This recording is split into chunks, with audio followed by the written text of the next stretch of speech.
अब आप बोल सकते हैं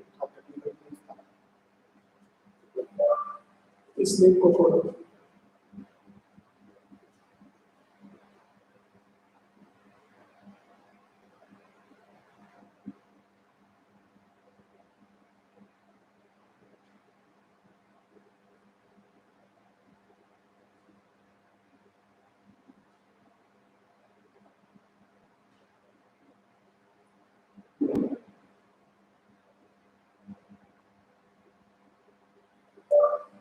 इस लिंक को खोलो।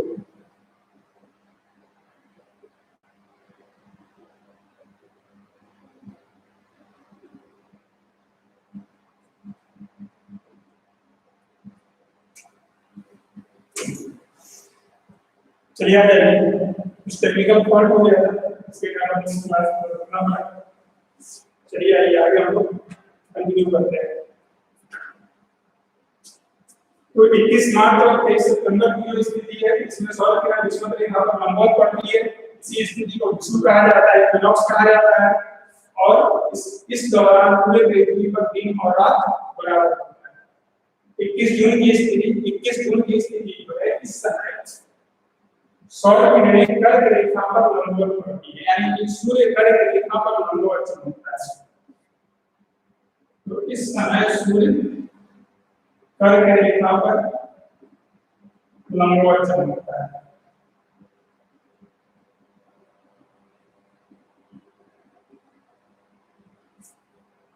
इस स्थिति को कहा क्या जाता है? इसको कहा जाता है ग्रीष्म आयनान, समर सॉल्स्टिस। ग्रीष्म आयनान क्यों कहा जाता है? इसलिए कि आपके यहाँ 21 जून के बाद ग्रीष्म ऋतु का आगमन हो जाता है, यानी कि 21 जून तक आपके यहाँ ग्रीष्म ऋतु का प्रभाव होता है, इसीलिए इसको समर सॉल्स्टिस कहा जाता है। और इस समय सूर्य का क्या होगा? उत्तरायण, यानी कि सौर किरण उत्तरी गोलार्ध में लंबवत पड़ती है, तो सूर्य का उत्तरायण, इसी को कहा जाता है सूर्य का उत्तरायण, यानी कि सौर किरणें उत्तरी गोलार्ध में लंबवत होती है। और इस दौरान उत्तरी गोलार्ध का नॉर्दर्न हेमिस्फीयर का सबसे बड़ा दिन और सबसे छोटी रात, जबकि देखिए इसी का आगे यहाँ इधर लिख रहा हूँ, 22 दिसंबर का नहीं लिख रहा हूँ, ध्यान रखिएगा, ये 21 जून का ही है जो मैं नीचे इधर लिख रहा हूँ। जबकि दक्षिणी गोलार्ध का क्या होगा? सबसे छोटा दिन और सबसे बड़ी रात, ठीक है। अब देखिए, यानी कि 21 जून जो है उत्तरी गोलार्ध का सबसे बड़ा दिन हो गया, दक्षिणी गोलार्ध का सबसे छोटा दिन हो गया, ठीक है। उत्तरी गोलार्ध का सबसे छोटी रात होगी, दक्षिणी गोलार्ध की सबसे बड़ी रात होगी। अब इस दौरान जो है आपके यहाँ नॉर्दर्न हेमिस्फीयर में कौन किस ऋतु का आगमन होगा? ग्रीष्म ऋतु का। ग्रीष्म ऋतु का आगमन, और दक्षिणी गोलार्ध को इस समय किस ऋतु का आगमन होगा? शीत ऋतु का, यानी कि आपके यहाँ ग्रीष्म ऋतु का प्रभाव होगा और दक्षिणी गोलार्ध में शीत ऋतु का प्रभाव होगा। ये हो गया।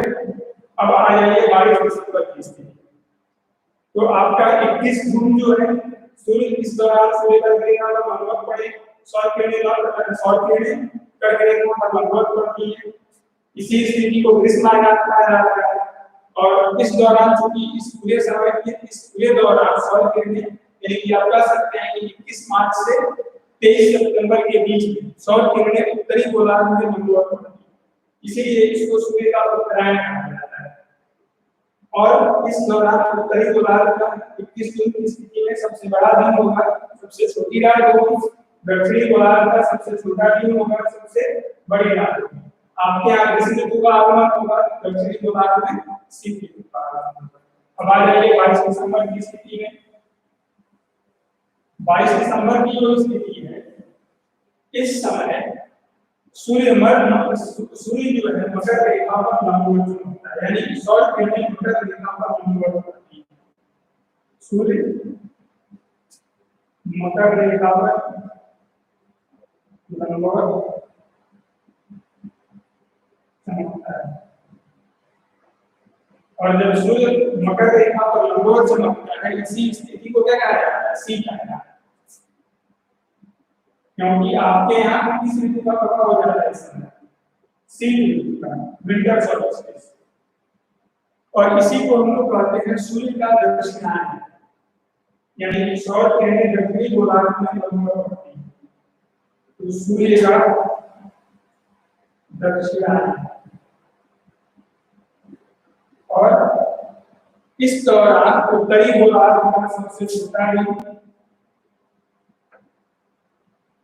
उत्तरी गोलार्ध का सबसे छोटा दिन, और रात का सबसे बड़ी दिन, सबसे बड़ी रात। जबकि साउदर्न हेमिस्फीयर का, इधर लिखना हूं, साउदर्न हेमिस्फीयर का सबसे बड़ा दिन और सबसे छोटी रात।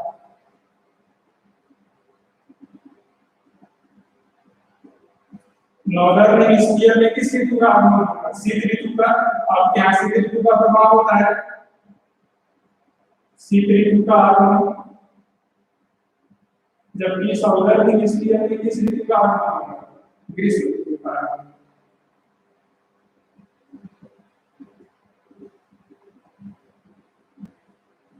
ठीक है, तो नॉर्दर्न हेमिस्फीयर में शीत ऋतु का आगमन होगा, साउदर्न हेमिस्फीयर में ग्रीष्म ऋतु का आगमन होगा।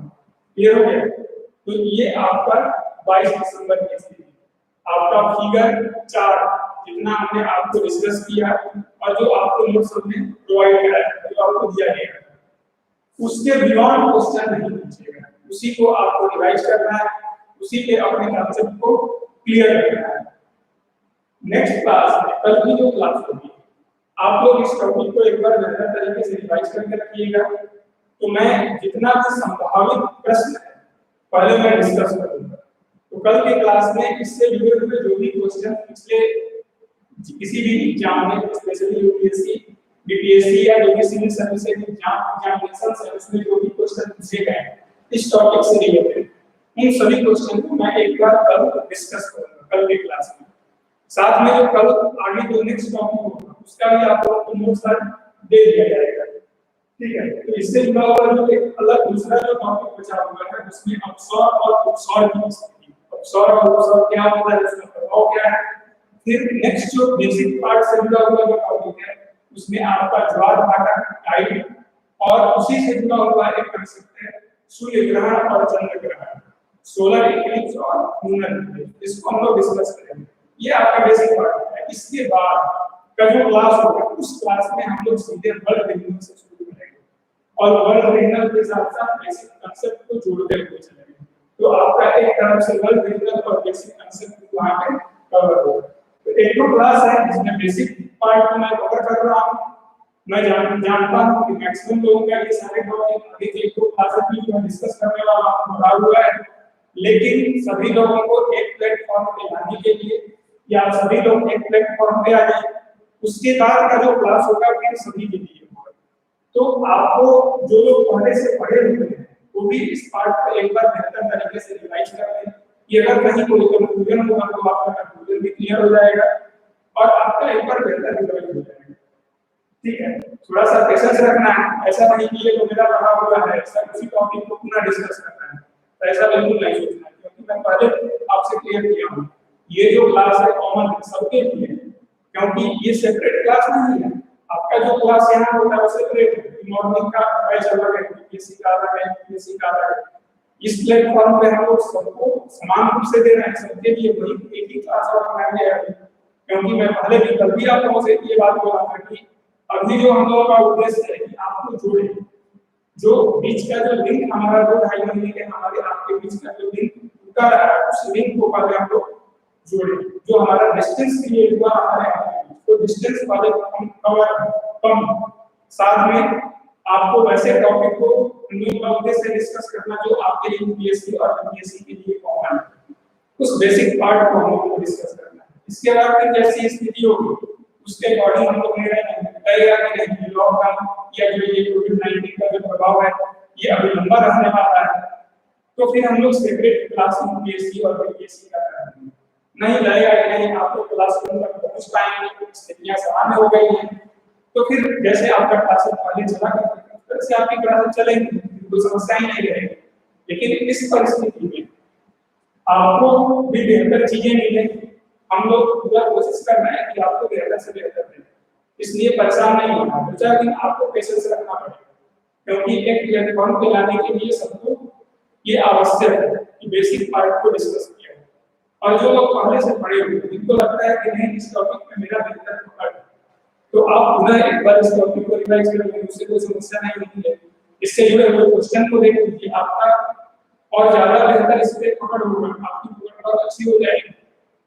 ठीक है, तो चलिए तब तक के लिए थैंक यू, धन्यवाद। कल फिर हम लोग मिलते हैं और कल आगे हम लोग इसके आगे डिस्कस करेंगे और अन्य जो जुड़ी हुई चीजें हैं इसके बेसिक पार्ट से, और इससे जुड़े हुए जो क्वेश्चन है उस क्वेश्चन को भी हम लोग डिस्कस करेंगे। आप लोग इस वीडियो को लाइक और शेयर जरूर करें। अभी जो आपकी क्लास है आईआईटी क्लास वाले सभी आ गए हैं, सब आपकी क्लास लेंगे। ठीक है, चलिए तब तक के लिए धन्यवाद।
Good morning class.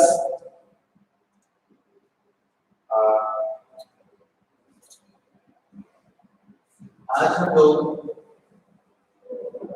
इंडिया की foreign policy in context of neighbourhood क्या रही है, पड़ोसियों के साथ हमारा संबंध कैसा रहा है over the years, that is Pandit Nehru से लेकर के श्री नरेंद्र मोदी तक, और अभी जो चल रहा है किस तरह से इसमें बदलाव आए हैं और क्या क्या मुख्य बातें हैं जो ध्यान देने लायक है। आप में से कई लोगों का ये भी मैसेज आया है और प्रश्न रहा है कि हिंदी में नोट्स दिए जाए, जैसे इंग्लिश में मैंने आईआर का नोट्स दिया था आप लोगों को, उस तरह आईआर के नोट्स हिंदी में भी दिए जाए। तो मैं बस ये कहना चाहूंगा कि एक दो दिन में आपको हिंदी वर्जन के नोट्स भी मिल जाएंगे। तो भारत की भौगोलिक स्थिति, जो ज्योग्राफिकल सेटअप है, वो हम लोग देख ही रहे हैं। China, Pakistan, Sri Lanka, Bangladesh, Bhutan, Myanmar. अच्छा, जब तक इंडिया का पार्टीशन नहीं हुआ था तो ये जो रीजन है साउथ एशिया का, इंडियन सब कॉन्टिनेंट का जो रीजन है,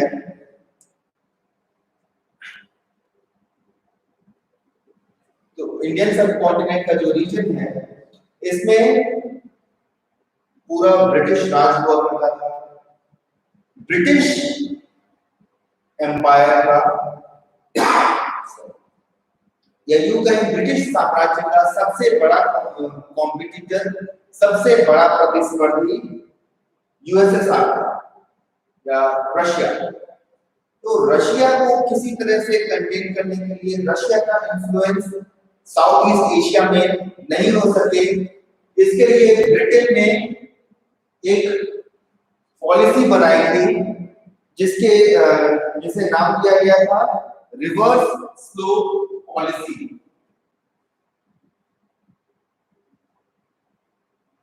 रिवर्स स्लोप पॉलिसी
यानी ये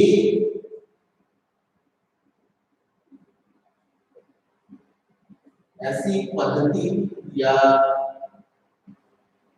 ऐसा सिद्धांत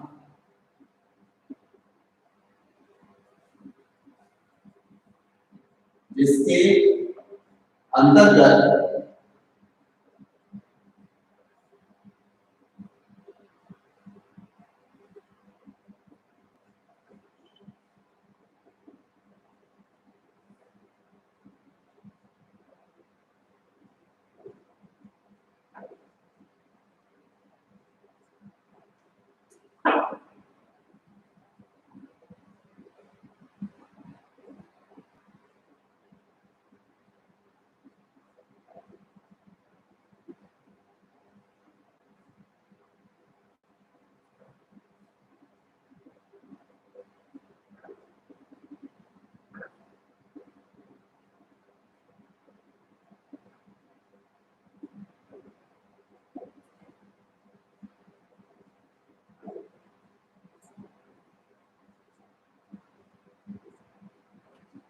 ठीक है, ये एक ऐसा सिद्धांत था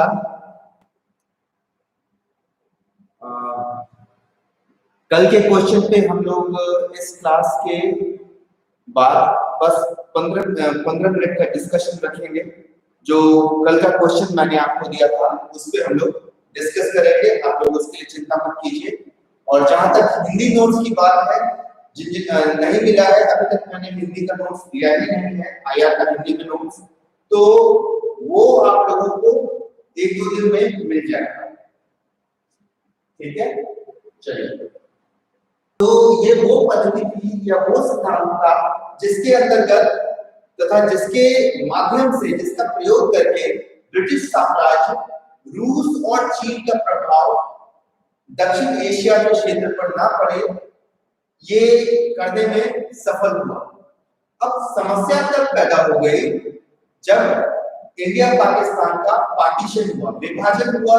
तो ये जो रिवर्स पॉलिसी थी, इसमें होता क्या था कि एक बफर स्टेट बनाते हैं। जैसे हम लोग सुनते हैं कि उत्तर पश्चिमी सीमांत प्रांत के केस में एनडब्ल्यूएफपी फ्रंटियर प्रोविंस जो था, खैबर पख्तूनख्वा का इलाका जो आज के डेट में पाकिस्तान में चला गया है, और बलूचिस्तान का इलाका, वो बहुत ही महत्वपूर्ण था सामरिक दृष्टि से और खनिज पदार्थों की दृष्टि से भी। तथा रशिया का प्रभाव उस क्षेत्र में बहुत ज्यादा नहीं हो सके, इसके लिए अफगानिस्तान के साथ एक पैक्ट किया था ब्रिटिश साम्राज्य ने। और अफगानिस्तान एक बफर स्टेट के रूप में, एक बफर स्टेट वो होता है जो अचानक, बफर मतलब ये होता है कि अचानक कुछ भी ऐसी स्थिति पैदा हो जो आपके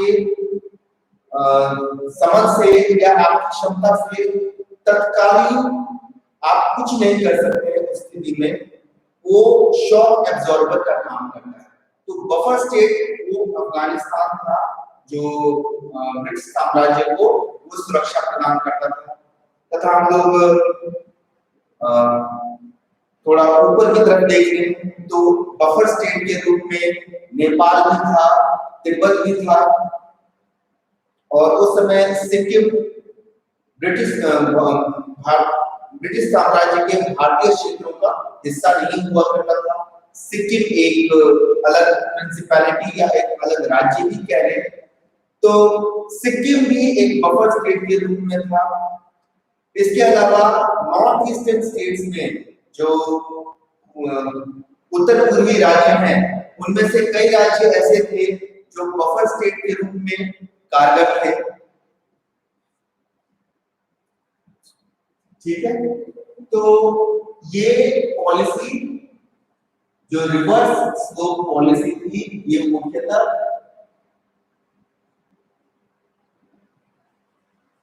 बफर स्टेट क्रिएशन या यूं कहें बफर स्टेट के निर्माण के रूप में कारगर थी, जिससे विपरीत परिस्थितियों का सामना करने के लिए समय मिल सके। Mainly it was created to buy time so that befitting response can be given to any of the circumstances। तो ये पद्धति ब्रिटिश साम्राज्य में है, लेकिन जैसे ही भारत पाकिस्तान विभाजन हुआ तो अब ये पॉलिसी पूरी तरह से बदल गई, क्योंकि एक वेस्ट पाकिस्तान हो गया और दूसरा ईस्ट पाकिस्तान हो गया। तो बफर स्टेट का कंसेप्ट जो था वो खत्म हो चुका था इसके बाद। अब बफर स्टेट खत्म हो चुका था तो क्या किया जाए? जब हम लोग पड़ोस की बात कर रहे हैं तो हमारे सबसे पहले प्रधानमंत्री पंडित जवाहरलाल नेहरू, इन्होंने एक पॉलिसी फॉलो करने का प्रयास किया। अब इसमें सबसे बड़ी बात यह है कि भारत को पड़ोसी राज्यों में स्थिरता चाहिए थी, स्टेबिलिटी चाहिए थी। अच्छा, आपको क्या लगता है कि स्टेबल पाकिस्तान इंडिया के लिए बहुत अच्छा है या फिर अनस्टेबल पाकिस्तान, पाकिस्तान में अस्थिरता हो, स्टेबिलिटी नहीं हो, वो ज्यादा अच्छा है, या पाकिस्तान में स्थिरता हो, शांति हो, स्टेबिलिटी हो, वो ज्यादा अच्छा है? इस पे सोचिएगा जरूर। बहरहाल पंडित नेहरू का सबसे पहले एम था स्टेबिलिटी इन नेबरहुड, यानी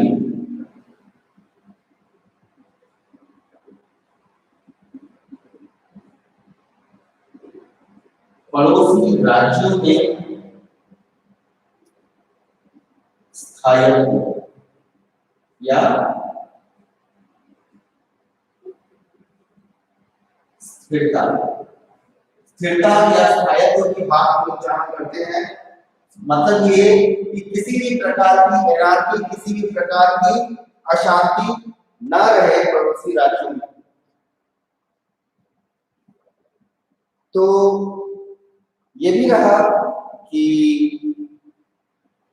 पंडित नेहरू का और उस वक्त के कई विदेश सलाहकारों का, राजनयिकों का ये मानना था दैट दक्षिण पूर्व एशिया जो है वो इंडिया के इन्फ्लुएंस का रीजन है।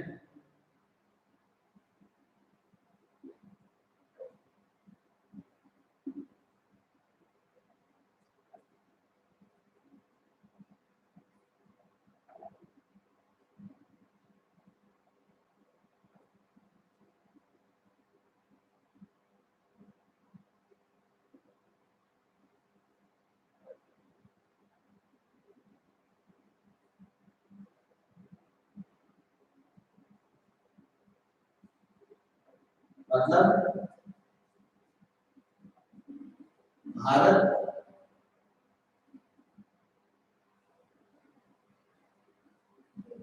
दक्षिण एशिया को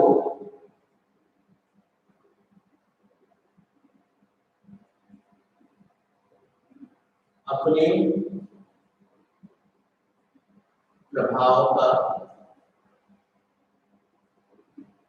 क्षेत्र मानता था। और ये काफी हद तक सत्य भी है कि दक्षिण एशिया के क्षेत्र में भारत का प्रभाव भी होना चाहिए, ऐसा पंडित नेहरू का और उस समय के जितने भी राजनयिक थे उनका मानना ये था कि ये वो क्षेत्र है जहां पे सिर्फ और सिर्फ भारत हस्तक्षेप कर सकता है। सिर्फ भारत को हक है कि वो किसी भी मामले में किसी भी मामले में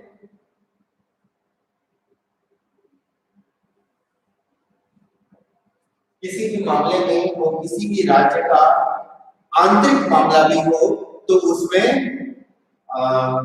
हस्तक्षेप कर सकता है। तो स्टेबिलिटी, यहाँ पे स्टेबिलिटी का मतलब होता है स्थिरता, स्थायित्व, किसी भी प्रकार की राजनीतिक अनिश्चितता नहीं हो, किसी भी प्रकार का उहापोह वाली स्थिति नहीं हो जो पाकिस्तान में अक्सर लोगों को देखने को मिलता है, वैसी स्थिति ना हो। तो जो कि भारत दक्षिण एशिया को अपने प्रभाव का क्षेत्र मानता है, जहां पर सिर्फ और सिर्फ उसका हस्तक्षेप होना चाहिए। और इसके अतिरिक्त सबसे महत्वपूर्ण बात ये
भारत नहीं चाहता था कि दक्षिण एशिया के क्षेत्र में किसी भी विदेशी शक्ति का किसी भी विदेशी शक्ति का प्रभाव पड़े या किसी भी विदेशी शक्ति का हस्तक्षेप हो, चाहे दक्षिण एशिया के किसी भी देश का कोई भी मैटर, कोई भी आंतरिक मामला हो, उसमें भी किसी भी विदेशी शक्ति का हस्तक्षेप नहीं होना चाहिए। ठीक है। अब प्रॉब्लम यह था कि शीत युद्ध के समय में हम लोग जिस समय की बात कर रहे हैं, जिस समय की हम लोग बात कर रहे हैं, तो कोल्ड वॉर या शीत युद्ध। शीत युद्ध में पंडित नेहरू ने और पंडित नेहरू तथा इंडिया की सबसे कारगर नीति क्या थी?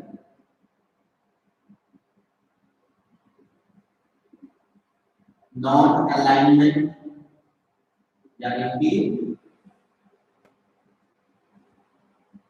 गुट निरपेक्षता। गुट निरपेक्षता की नीति को बहुत कारगर ढंग से फॉलो किया था पंडित जवाहरलाल नेहरू ने, और ये भी प्रयास किया कि किसी भी विदेशी शक्ति का हस्तक्षेप दक्षिण एशिया के क्षेत्र में नहीं हो सके। लेकिन जैसा कि हम लोग देख चुके हैं, जैसा कि हम लोगों ने देखा, ये प्रयास बहुत ज्यादा सफल नहीं हो सका। दक्षिण एशिया के आंतरिक मामलों में विदेशी शक्तियों का हस्तक्षेप होता रहा। टाइम के साथ कई बार देखा गया ऐसा। तो ये जो नॉन अलाइनमेंट की पॉलिसी थी, नॉन अलाइनमेंट की पॉलिसी यानी और गुट निरपेक्षता की पॉलिसी जो फॉलो की गई थी, जिससे कि भारत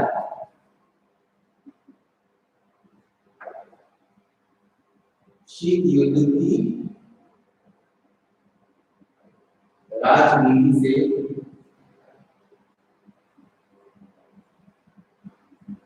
दूर रहे।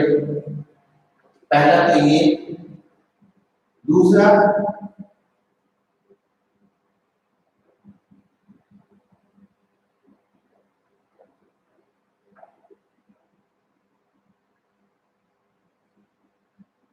जो नवीनीय हथियार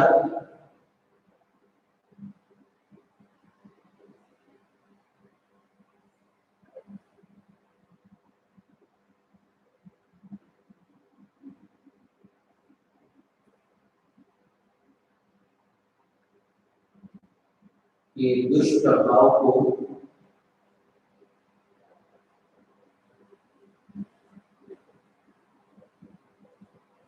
उजागर किया जा सके,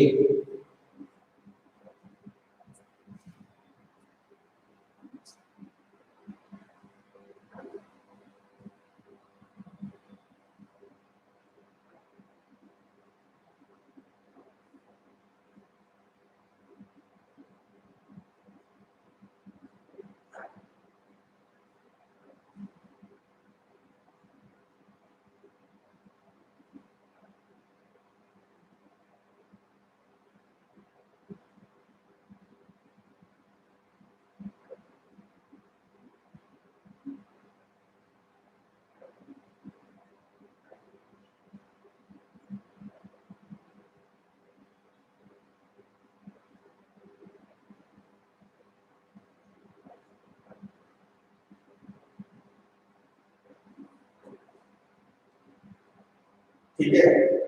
तो गुट निरपेक्षता नीति फॉलो करने का ये उसका अनुसरण करने का ये कुछ मुख्य कारण थे, जैसे कि गुटनिरपेक्षता की नीति को महत्वपूर्ण कहा जा सकता है जो पंडित नेहरू के टाइम में थी। लेकिन इसके बावजूद भारत ने स्वयं को एक निष्पक्ष रूप से प्रस्तुत किया कि वो ना यूएसएसआर के साथ है ना यूएसए के साथ है, बल्कि निष्पक्ष रूप से वो न्यूक्लियर डिसआर्मामेंट यानी कि जो आणविक हथियार है उन्हें त्यागने की नीति पर अमल करना चाहता है, लोग उनका प्रयोग ना करें, ये बहुत महत्वपूर्ण है।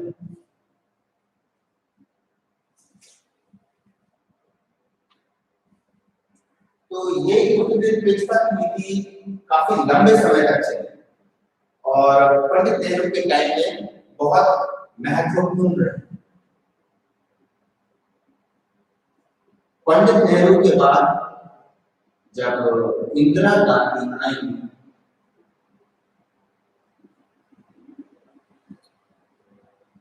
तो इंदिरा गांधी के समय जो पड़ोस के हालात थे वो बहुत ही अलग थे।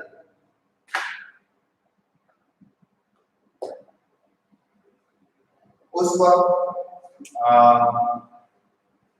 1965 में हम पाकिस्तान के साथ एक युद्ध कर चुके थे, 1962 में चाइना के साथ एक युद्ध कर चुके थे, प्लस इंदिरा गांधी जिस माहौल में आई थी, जिस समय भारत की प्रधानमंत्री बनी, उस वक्त भारत खाद्यान्नों के संकट से जूझ रहा था, कुछ नया चाहिए था, हमारी इकोनॉमी भी उतनी अच्छी नहीं चल रही थी।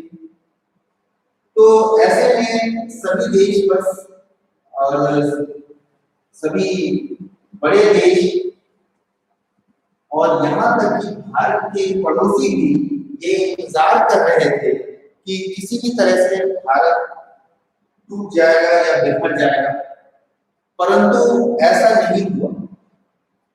श्रीमती इंदिरा गांधी ने सबसे पहला काम किया वो ये कि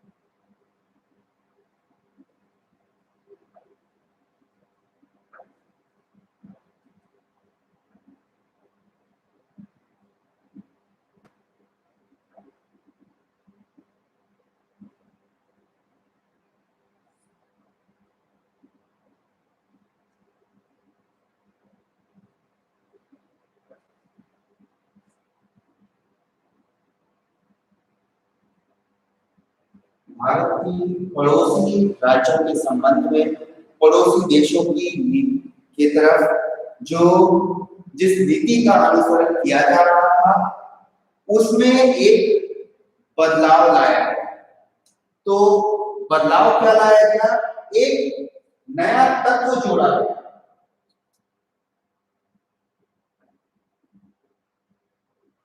A new element या यूं कहें angle was added। ठीक है, यानी एक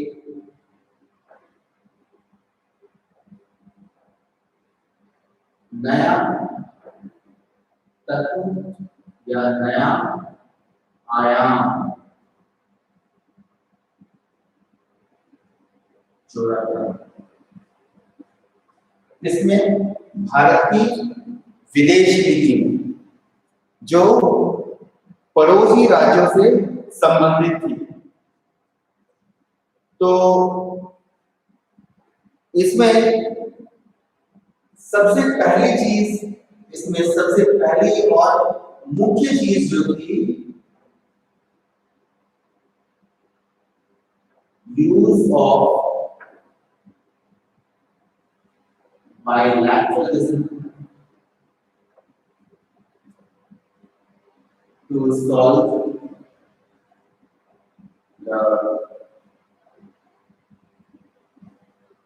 issues of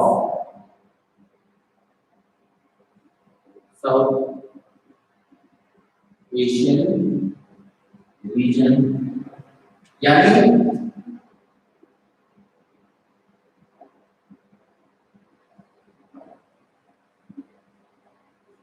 दक्षिण एशिया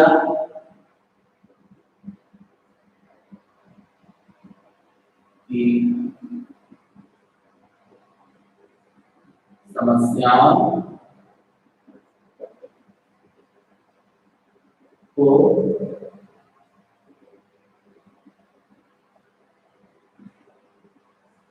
सुलझाने हेतु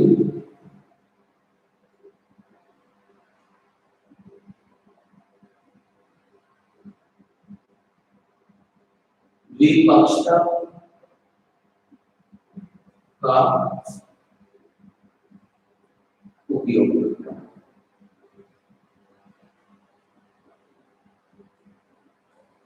चलिए इसको हम लोग ऐसे समझते हैं, मान लीजिए इंडिया नेपाल या इंडिया भूटान या बांग्लादेश म्यांमार या इंडिया बांग्लादेश, दक्षिण एशिया के किन्हीं भी दो देशों के बीच कुछ समस्या है, कुछ बात है, कुछ बात है, तो उस केस में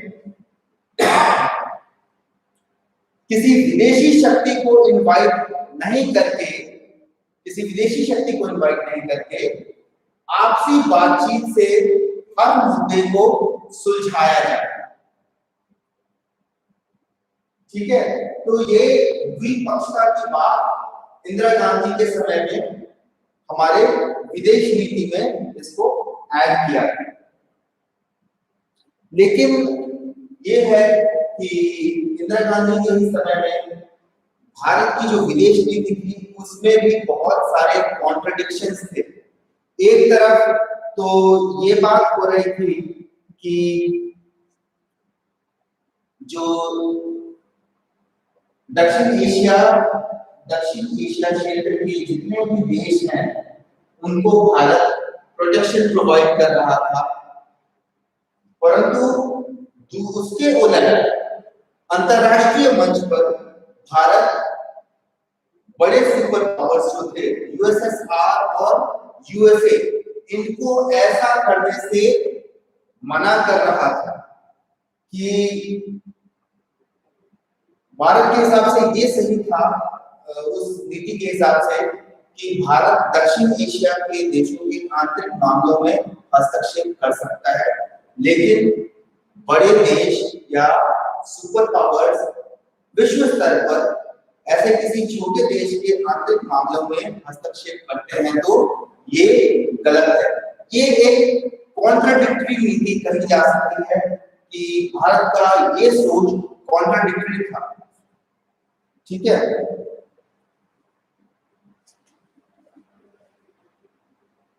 तथा इंदिरा गांधी के समय में एक मुख्य बात ये हुई कि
तो जिस समय विश्व में बहुस्तरीयता की बात हो रही थी, भारत द्विस्तरीयता की बात कर रहा था।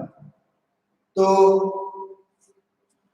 मल्टीलैटरलिज्म की तरफ दुनिया बढ़ रही थी। मल्टीलैटरलिज्म मतलब मान लीजिए किसी एक देश का कुछ मुद्दा है, कुछ समस्या है, तो वहां पर दो तीन पक्ष एक साथ मिलकर के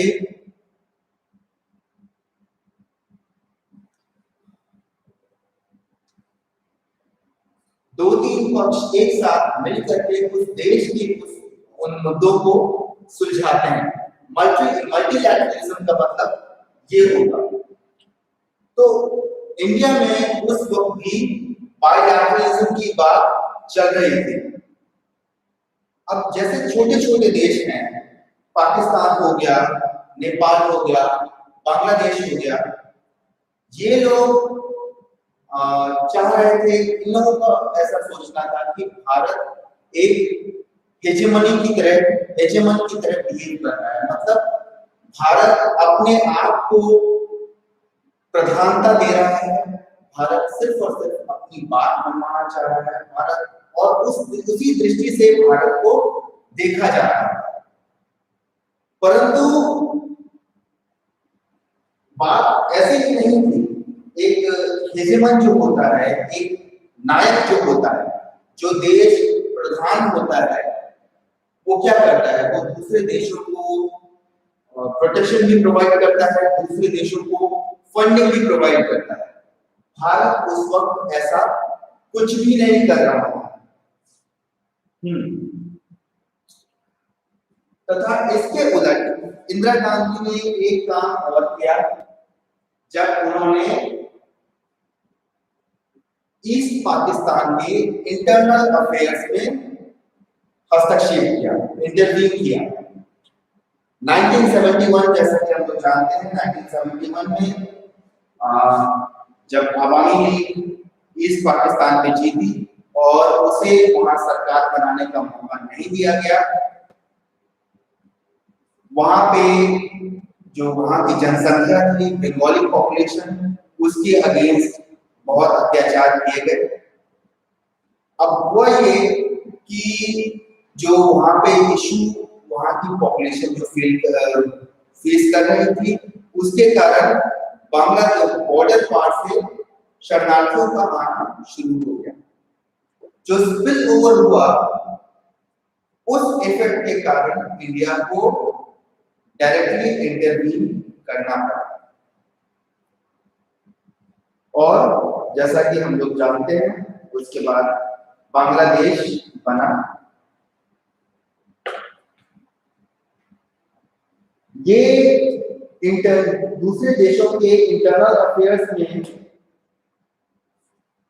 दूसरे देशों के इंटरनल अफेयर्स में हस्तक्षेप करने का सिलसिला तब तक जारी रहा जब तक ये क्लियर नहीं हो गया कि ये स्पष्ट नहीं हो गया कि इस हस्तक्षेप के फलस्वरूप जो दक्षिण एशिया क्षेत्र के देश हैं वो दूर हटते जा रहे हैं हमसे।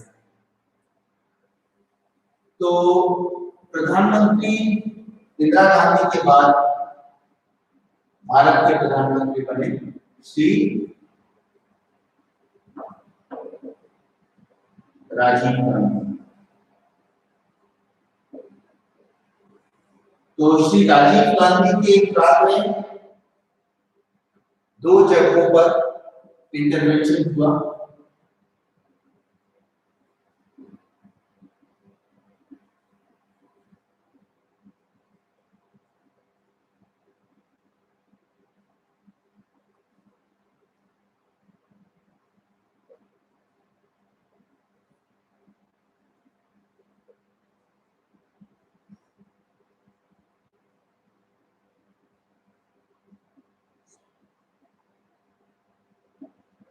भारत ने मालदीव और श्रीलंका के आंतरिक मामलों में हस्तक्षेप किया। अच्छा, जैसा कि मैंने पहले आपसे कहा कि एक मिलिट्री हेजेमॉन, एक मिलिट्री या यूं कहें सैन्य प्रधानता वाला जो देश होता है वो क्या करता है, उसकी हेजेमनी को, उसकी प्रधानता को जितने भी देश स्वीकार कर रहे हैं उनको दो तरह की सिक्योरिटी प्रदान करता है, दो तरह का बेनिफिट प्रदान करता है। एक तो इकोनॉमिक बेनिफिट, आप चाहे तो आप नोट भी कर सकते हैं।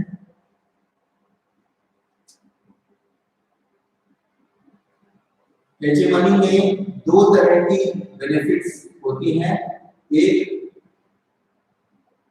इकोनॉमिक और दूसरा सिक्योरिटी।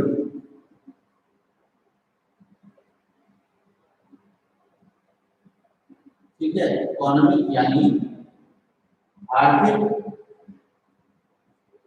और सुरक्षा। ये अगर हम लोग देखें तो ये ब्रिटिश काल में ब्रिटिश साम्राज्य प्रोवाइड किया करता था, सब्सिडियरी अलायंस के माध्यम से भी, सब्सिडियरी अलायंस के माध्यम से ब्रिटिश साम्राज्य सुरक्षा प्रदान करता था तथा अन्य आर्थिक मदद तो देता ही था। परंतु भारत के संदर्भ में अगर हम लोग बात करें तो इस समय किसी प्रकार का हेजेमनी बेनिफिट्स भारत राजीव गांधी के काल में नहीं दे रहा था। आप में से कई लोगों का प्रश्न ये हो सकता है कि 1971 के दौरान जब ईस्ट पाकिस्तान के मामलों में भारत ने हस्तक्षेप किया था तो शायद उस वक्त हेजेमनी बेनिफिट्स प्रोवाइड किए थे। कुछ हद तक भारत ने सिक्योरिटी के मद्देनजर 1971 में अगर हम लोग देखें तो 1971 में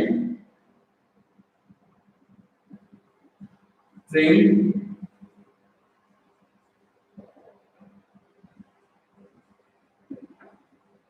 मुक्ति बाहिनी ऑफ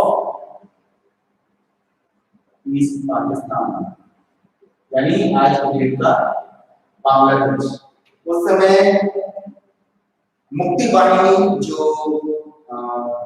वेस्ट पाकिस्तान के सैनिक शासन के विरुद्ध खड़ी थी तथा उस सैनिक शासन के विरुद्ध विद्रोह कर रही थी, उसे भारत ने ट्रेनिंग दी थी।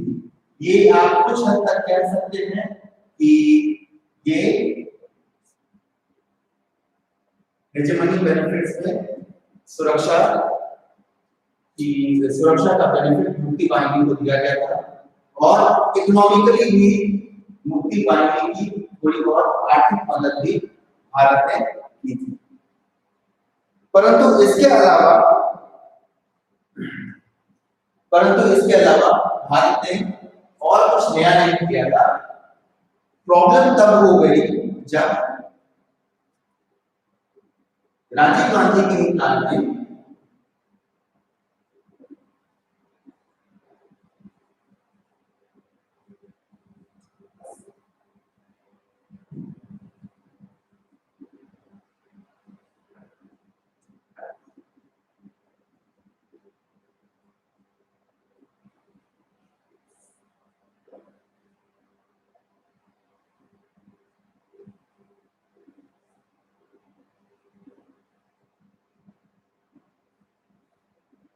गांधी के काल में दक्षिण एशिया के देशों को लगा कि भारत की नीति हस्तक्षेप करने की है, हस्तक्षेपवादी नीति भारत की हो रही है।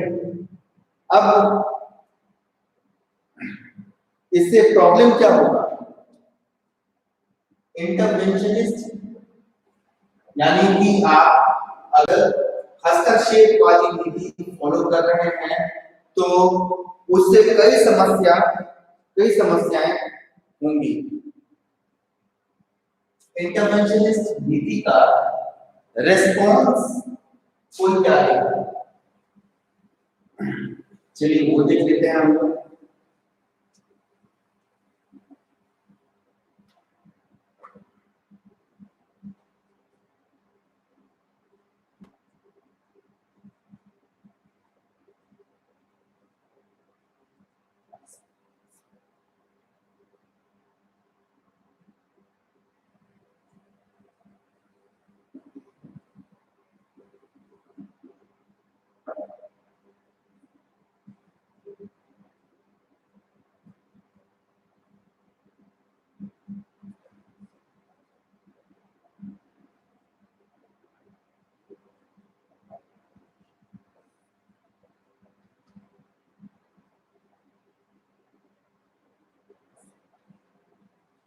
ठीक है। तो सबसे पहला रेस्पॉन्स होगा कि अगर भारत जैसा बड़ा देश किसी भी छोटे देश के आंतरिक मामलों में इंटरवीन कर रहा है, for example let's say Nepal के मामलों में या फिर श्रीलंका के मामले में, बेस्ट एग्जांपल है, चलिए श्रीलंका का एग्जांपल हम लोग लेते हैं। एलटीटी के मामले में जब भारत इंटरवीन कर रहा था तो श्रीलंका ने क्या किया? श्रीलंका ने फिनलैंड से कंसल्ट किया, फिनलैंड को बुलाया और फिनलैंड की सहायता की, जिससे कि वो एलटीटी के मामले में श्रीलंका की मदद फिनलैंड कुछ कर सके और ये पूरी समस्या एलटीटी की सुलझा सके। तो सबसे पहला स्टेप जो कोई नेबर लेगा वो ये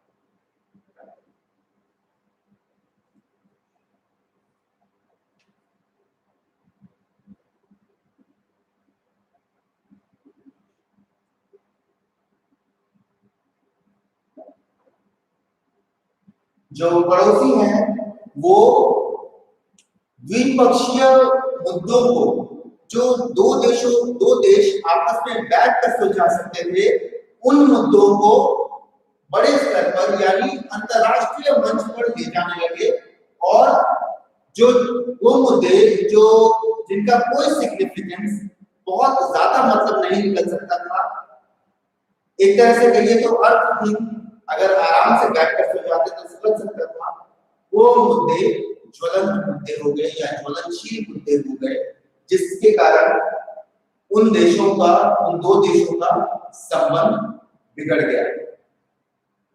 दूसरा,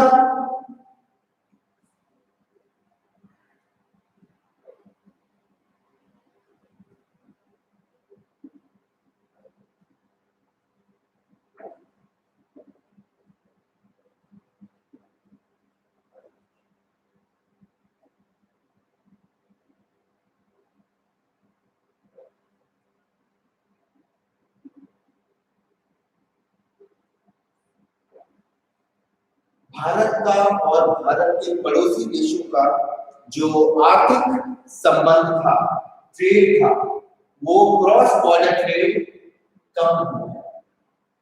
जो ट्रेड बहुत ज्यादा होना चाहिए था वो ट्रेड बहुत कम हो गया।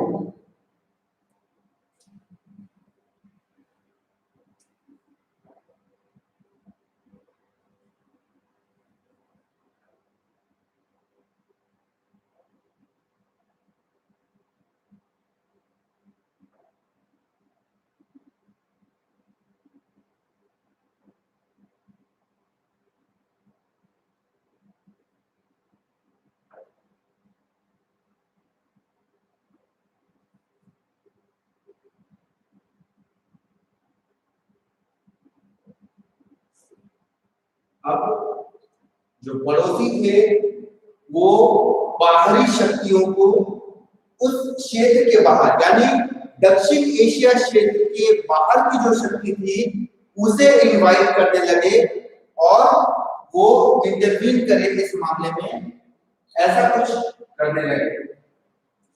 और सबसे महत्वपूर्ण चीज जो इस बीच में हुई या यूं कहें सबसे खतरनाक रिपरकशन जो हुआ वो ये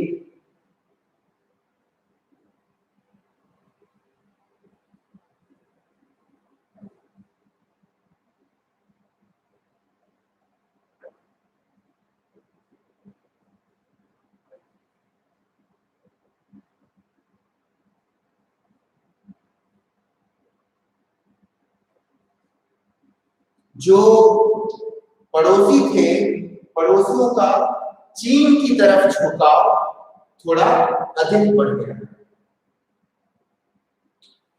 ये हाल फिलहाल में भी हमें इसका प्रभाव देखने को मिलता है, चाहे वो नेपाल के केस में हो, चाहे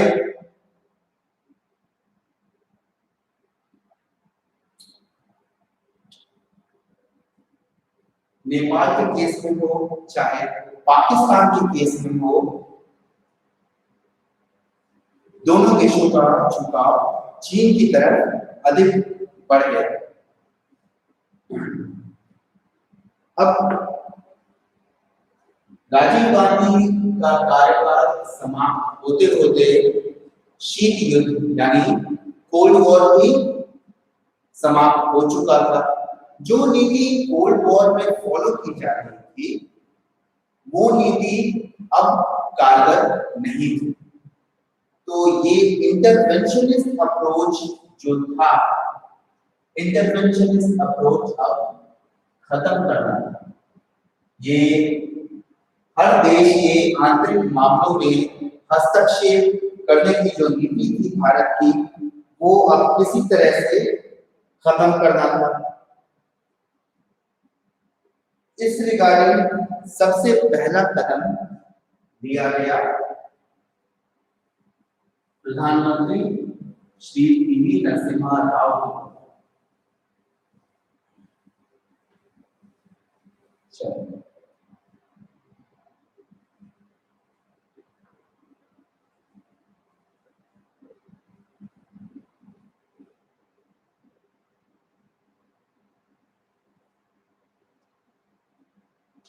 आप लोगों को जो कुछ भी अगर कुछ जो भी मुद्दे समझ में नहीं आ रहे हैं, प्लीज आप लोग कमेंट बॉक्स में लिख दीजिए। मैं क्लास खत्म होने के बाद वो सभी क्वेश्चंस उठाऊंगा और सभी डील करूंगा आपके साथ।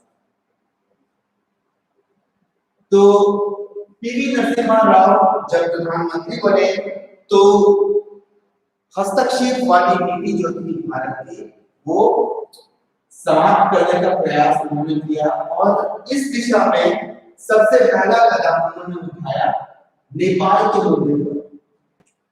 नेपाल के साथ एक जल संधि पर हस्ताक्षर हुए, वाटर शेयरिंग अग्रीमेंट हुआ।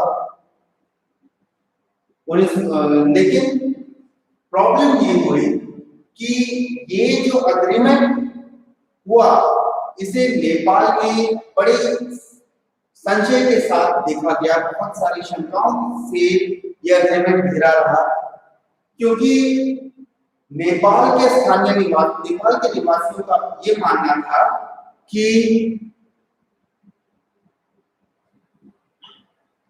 नेपाल के निवासियों का ये मानना था कि एकमात्र नेचुरल एसेट नेपाल के पास है, वो है नदियों का पानी।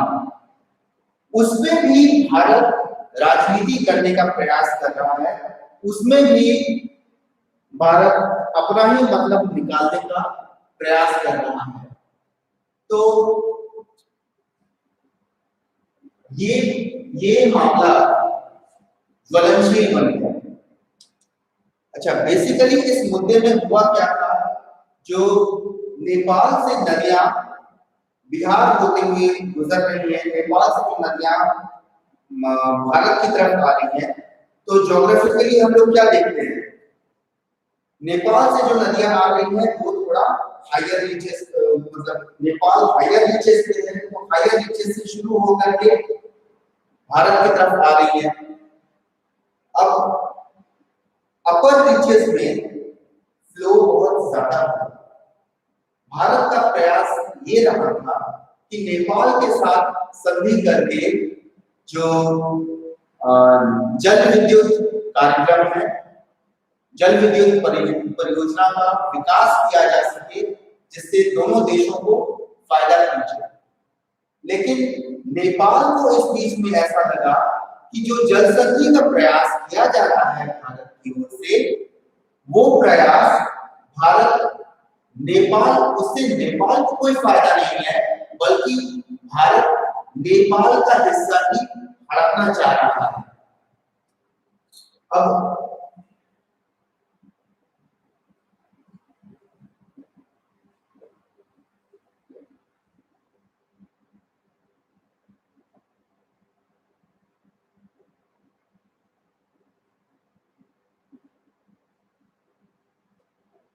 इस वाटर शेयरिंग एग्रीमेंट में सबसे बड़ा कंट्रोवर्सी का कारण रहा, या यूं कह ले सबसे बड़ा विवादास्पद मुद्दा रहा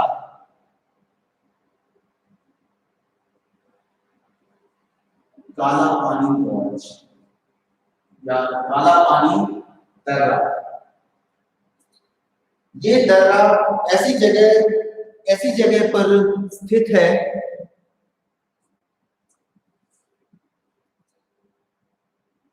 ये दर्रा ऐसी जगह पर स्थित है जहां पर नदी अपना फ्लो का डायरेक्शन बदलती है। हो सकता है कि जिस वक्त बाउंड्री बना हो वो दर्रा नेपाल के मैप्स के हिसाब से नेपाल में हो, लेकिन जब न्यू एग्रीमेंट हुआ ब्रिटिश एरा में,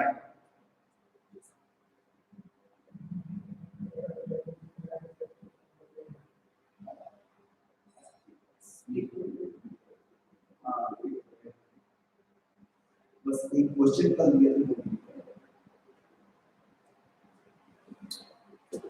जो काला पानी गॉर्ज का एरिया है, हो सकता है वो पुराने मैप्स के हिसाब से नेपाल में रहा हो, लेकिन नए मैप्स जो आए उसके हिसाब से वो भारत में वो शो करता है।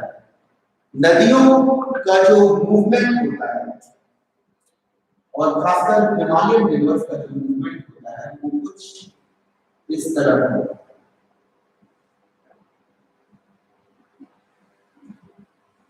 ठीक है, हो सकता है कुछ साल बाद इसी नदी का मूवमेंट ऐसे ना हो कि इस तरह होने की बजाय मान लीजिए ये 1996 में मूवमेंट था, इस तरह नदी का मूवमेंट था, हो सकता है 2006 में ये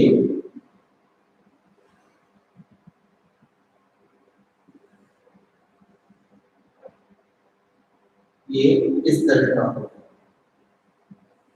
ठीक है, तो अंतर यही है, हो सकता है ये हिस्सा जो कभी ये वाला हिस्सा जो कभी नेपाल में रहा हो आज भारत में हो। चलिए आज के लिए बस इतना ही। अच्छा, कल मैंने एक क्वेश्चन दिया था कि क्या आज के बहुध्रुवीय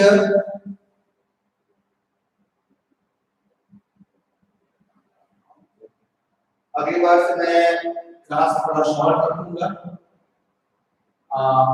कल जो क्वेश्चन दिया था मैं कल आपके साथ डिल करूंगा, क्योंकि कई लोगों का कहना है कि वीडियो थोड़ा लंबा हो गया है, सॉरी फॉर दैट। ये क्वेश्चन हम लोग कल डील कर लेंगे। चलो, थैंक यू।